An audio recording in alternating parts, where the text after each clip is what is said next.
Ministra da Justiça Portugal, Rita Larsan Judis, alo visita Serviço Mai Timor-Leste, por meeting relação entre Portugal e Timor-Leste. E a linha visita Rita Judis assurmalo o Presidente da República Zera Masorta no Primeiro-Ministro Sanana Gusmao. E a linha assurmalo o chefe de Estado Rita Hatete, governo Portugal continua no comitimento de apoio a Timor-Leste e a setor justiça. Senhora Ministra da Justiça de Portugal, doutora Rita, primeira vez que estabelecemos membro do governo de Portugal nem mais, se não mais foi ainda dar como que sai novo governo em Portugal não vai, mas até tudo que até Portugal e a Timor e a Sirnefua onde e saída daí mas kita precisa cara cooperação sem mais na fatinho de Portugal. Mas a me colher ali o a reforma e justiça lá consegue assinar acordo de Roma, ministro Sebato falando para assinar de documentos do Senado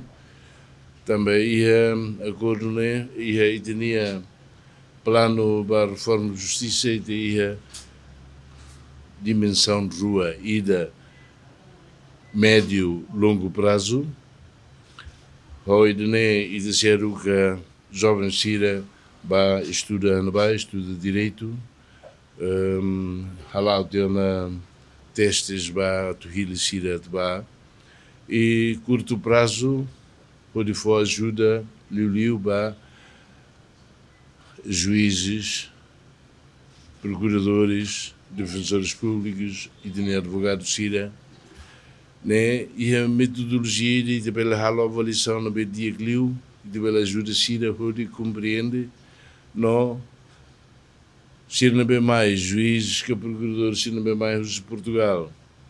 lá os meios do serviço estamos dando rumo Sira que tinham sido nem compreende ser uma que não vai assinar daí mas mais para foi apoio onde e tinha sido uma bela a sair o siulo a noite de dia a querer onde não é e tá a dia tinha justiça na vez e todo teme bem dentro da justiça sociedade justiça la hala justiça na vez los Lusitania Barreto, Nuriante Fatima, VIP TV. Somos 15.